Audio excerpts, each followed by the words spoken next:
श्रावण माह महात्म्य 22वां अध्याय। श्रावण मास में किए जाने वाले संकष्ट हरण व्रत का विधान ईश्वर बोले हैं मुनिश्रेष्ठ।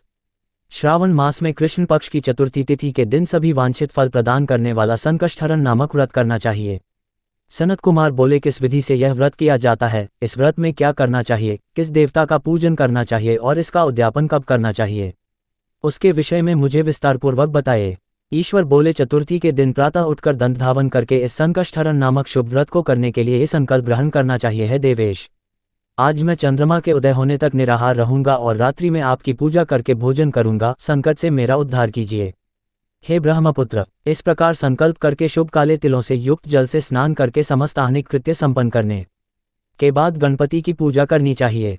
बुद्धिमान को चाहिए कि 3 माथे अध्या उसके आधे परिमाण अथवा 1 माशे सुवर्ण से अथवा अपनी शक्ति के अनुसार सुवर्ण की प्रतिमा बनाए। सुवर्ण के अभाव में चांदी अथवा तांबे की ही प्रतिमा सुखपूर्वक बनाए। यदि निर्धन हो तो वह मिट्टी की ही शुभ प्रतिमा बना ले, किंतु इसमें वित्त शाठ्य न करें, क्योंकि ऐसा करने पर कार्य नष्ट हो जाता है। रम्य अष्टदल कमल पर जल से पूर्ण तथा वस्त्रयुक्त कलश स्थापित करें और उसके ऊपर पूर्ण पात्र रखकर उसमें वैदिक तथा तांत्रिक मंत्रों द्वारा 16 उपचारों से देवता की पूजा करें।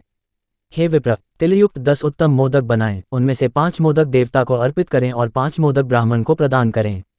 भक्ति भाव से उस विप्र की देवता की भांति पूजा करें और यथाशक्ति दक्षिणा देकर यह प्रार्थना करें, हे विप्रवरी, आपको नमस्कार है। हे देव, मैं आपको फल तथा दक्षिणा से युक्त 5 मोदक प्रदान करता हूँ। हे द्विज श्रेष्ठ, मेरी विपत्ति को दूर करने के लिए इसे ग्रहण कीजिए। है विप्रोरूप गणेश्वर, मेरे द्वारा जो भी न्यून अधिक अथवा द्रव्यहीन कृत्य किया गया हो वह सब पूर्णता को प्राप्त हो। इसके बाद स्वादिष्ट अन्न से ब्राह्मणों को प्रसन्नतापूर्वक भोजन कराएं। उसके बाद चंद्रमा को अर्घ्य प्रदान करें। उसका मंत्र प्रारंभ से सुनिए, हे क्षीरसागर से प्रादुर्भूत, हे सुधारूप, हे निशाकर, हे गणेश की प्रीति को बढ़ाने वाले, मेरे द्वारा दिए गए अर्घ्य को ग्रहण कीजिए। इस विधान के करने पर गणेश्वर प्रसन्न होते हैं और वांछित फल प्रदान करते हैं, अतः इस व्रत को अवश्य करना चाहिए। इस व्रत का अनुष्ठान करने से विद्यार्थी विद्या प्राप्त करता है, धन चाहने वाला धन पा जाता है, पुत्र की अभिलाषा रखने वाला पुत्र प्राप्त करता है, मोक्ष चाहने वाला उत्तम गति प्राप्त करता है, कार्य की सिद्धि चाहने वाले का कार्य सिद्ध हो जाता है और रोगी रोग से मुक्त हो जाता है। विपत्तियों में पड़े हुए, व्याकुल चित्त वाले, चिंता से ग्रस्त मन वाले तथा जिन्हें अपने सुहृदजनों का वियोग हो गया हो, उन मनुष्यों का दुख दूर हो जाता है। यह व्रत मनुष्यों के सभी कष्टों का निवारण करने वाला, उन्हें सभी अभीष्ट फल प्रदान करने वाला, पुत्र पौत्र आदि देने वाला तथा सभी प्रकार की संपत्ति प्रदान कराने वाला है। ओम नमो हिरंबाय मदमोदिताय संकष्टस्य निवारणाय स्वाहा को बोलना चाहिए। बुद्धिमान व्यक्ति को चाहिए कि इंद्र आदि लोकपालों की सभी दिशाओं में पूजा करें। अब मैं मोदकों की दूसरी विधि आपको बताता हूँ। पके हुए मूंग तथा तिलों से युक्त घी में पकाए गए तथा गरी के छोटे छोटे टुकड़ों से मिश्रित मोदक गणेश जी को अर्पित करें। उसके बाद दूर्वा के अंकुर लेकर इन नाम पदों से पृथक पृथक गणेश जी की पूजा करें।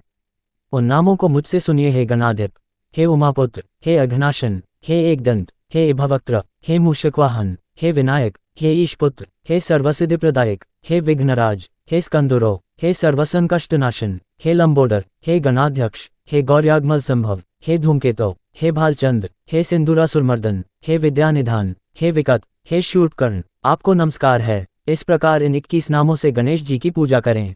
उसके बाद भक्ति से नम्र होकर प्रसन्न बुद्धि से गणेश देवता से इस प्रकार प्रार्थना करें, हे विघ्नराज, आपको नमस्कार है। हे उमापुत्र, हे अधनाशन, जिस उद्देश्य से मैंने यथाशक्ति आज आपका पूजन किया है, उससे प्रसन्न होकर शीघ्र ही मेरे हृदय स्थित मनोरथों को पूर्ण कीजिए। हे प्रभो, मेरे समक्ष उपस्थित विविध प्रकार के समस्त विघ्नों का नाश कीजिए। मैं यहाँ सभी कार्य आपकी ही कृपा से करता हूँ। मेरे शत्रुओं की बुद्धि का नाश कीजिए तथा मित्रों की उन्नति कीजिए। इसके बाद 108 आहुति देकर होम करें। उसके बाद व्रत की संपूर्णता के लिए मोदकों का वायन प्रदान करें। उस समय ये कहें, गणेश जी की प्रसन्नता के लिए मैं 7 लड्डुओं तथा 7 मोदकों का वायन फल सहित ब्राह्मण को प्रदान करता हूँ। तदनंतर हे सतम पुण्यदायिनी कथा सुनकर इस मंत्र के द्वारा 5 बार प्रयत्नपूर्वक चंद्रमा को अर्घ्य प्रदान करें। क्षीरोदार्णव संभूत अत्रिगोत्र समुद्भव ग्रहाणारध्यम मया दत्तम रोहिण्या सहित शशिन, क्षीरसागर से उत्पन्न तथा अत्रिगोत्र में उत्पन्न है चंद्र रोहिणी सहित आप मेरे द्वारा प्रदत्त अर्घ्य को स्वीकार कीजिए। उसके बाद अपने अपराध के लिए देवता से क्षमा प्रार्थना करें और अपने सामर्थ्य के अनुसार ब्राह्मणों को भोजन कराएं तथा ब्राह्मणों को जो अर्पित किया हो उसके अवशिष्ट भोजन को स्वयं ग्रहण करें। मौन होकर 7 ग्रास ग्रहण करें और अशक्त हो तो इच्छानुसार भोजन करें। इसी प्रकार 3 मास अथवा 4 मास तक विधानपूर्वक इस व्रत को करें। उसके बाद बुद्धिमान को चाहिए कि 5वें महीने में उद्यापन करे। उद्यापन के लिए बुद्धिमान को अपने सामर्थ्य के अनुसार स्वर्णमयी गणेश प्रतिमा बनानी चाहिए। उसके बाद उस भक्ति संपन्न मनुष्य को पूर्वोक्त विधान से चंदन, सुगंधित द्रव्य तथा अनेक प्रकार के सुंदर पुष्पों से पूजा करनी चाहिए और एकाग्रचित होकर नारिकेल फल से अर्घ्य प्रदान करना चाहिए। पायस से युक्त सूप में फल रखकर और उसे लाल वस्त्र से लपेटकर यह वायन भक्त ब्राह्मण को प्रदान करें। साथ ही स्वर्ण की गणपति की प्रतिमा भी दक्षिणा सहित उन्हें दें। व्रत की पूर्णता के लिए एक आढ़त तिल का दान करें। उसके बाद विघ्नेश प्रसन्न हो ऐसा कहकर देवता से क्षमा प्रार्थना करें। इस प्रकार उद्यापन करने से अश्वमेध यज्ञ का फल प्राप्त होता है और मनोवांछित सभी कार्य सिद्ध हो जाते हैं। हे सतम, पूर्व कल्प में स्कंद कुमार के चले जाने पर पार्वती ने मेरी आज्ञा से 4 महीने तक इस व्रत को किया था। तब 5वें महीने में पार्वती ने कार्तिकेय को प्राप्त किया था। समुद्रपान के समय अगस्त्य जी ने इस व्रत को किया था और 3 माह में विघ्नेश्वर की कृपा से उन्होंने सिद्धि प्राप्त कर ली। हे विपेंद्र, राजा नल के लिए दमयंती ने 6 महीने तक इस व्रत को किया था। तब नल को खोजती हुई दमयंती को वे मिल गए थे।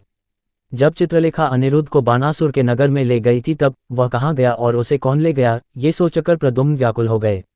उस समय प्रद्युम्न को पुत्र शोक से पीड़ित देखकर रुक्मिणी ने प्रेम पूर्वक उससे कहा, है पुत्र, मैंने जो व्रत अपने घर में किया था उसे मैं बताती हूँ, इसे ध्यानपूर्वक सुनो। बहुत समय पहले जब राक्षस तुम्हें उठा ले गया था तब तुम्हारे वियोगजन्य दुख के कारण मेरा हृदय विदीर्ण हो गया था। मैं सोचती थी कि मैं अपने पुत्र का अति सुंदर मुख कब देखूंगी। उस समय अन्य स्त्रियों के पुत्रों को देखकर मेरा हृदय विदीर्ण हो जाता था कि कहीं अवस्था सामे से यह मेरा ही पुत्र तो नहीं। इसी चिंता में व्याकुल हुए मेरे अनेक वर्ष व्यतीत हो गए। तब दैवयोग से लोमश मुनि मेरे घर आ गए। उन्होंने सभी चिंताओं को दूर करने वाला संकष्ट चतुर्थी का व्रत मुझे विधिपूर्वक बताया और मैंने 4 महीने तक इसे किया। उसी के प्रभाव से तुम शंबरासुर को युद्ध में मारकर आ गए थे। अतः हे पुत्र, इस व्रत की विधि जानकर तुम भी इसे करो, उससे तुम्हें अपने पुत्र का पता चल जाएगा। हे विप्र, प्रद्युम्न ने यह व्रत करके गणेश जी को प्रसन्न किया। तब नारद जी से उन्होंने सुना कि अनिरुद्ध बाणासुर के नगर में है। इसके बाद बाणासुर के नगर में जाकर उससे अत्यंत भीषण युद्ध करके और संग्राम में शिव सहित बाणासुर की जीत कर पुत्रवधू सहित अनिरुद्ध को प्रद्युम्न घर लाए थे। हे मुने, इसी प्रकार अन्य देवताओं तथा असुरों ने भी विघ्नेश की प्रसन्नता के लिए यह व्रत किया था। हे सनत कुमार, इस व्रत के समान सभी सिद्धियां देने वाला इस लोक में कोई भी व्रत, तप, दान और तीर्थ नहीं है। बहुत कहने से क्या लाभ, इसके तुल्य कार्य सिद्धि करने वाला दूसरा कुछ भी नहीं है। अभक्त, नास्तिक तथा राट को इस व्रत का उपदेश नहीं करना चाहिए, अपितु पुत्र, शिष्य, श्रद्धालु तथा सज्जन को इसका उपदेश करना चाहिए। हे विप्रर्षे, हे धर्मिष्ठ, हे विधिनंदन, तुम मेरे प्रिय हो तथा लोकोपकार करने वाले हो, अतः मैंने तुम्हारे लिए इस व्रत का उपदेश किया है। इस प्रकार श्री स्कंद पुराण के अंतर्गत ईश्वर सनत कुमार संवाद में श्रावण मास महात्म्य में चतुर्थी व्रत कथन नामक 22वां अध्याय पूर्ण हुआ।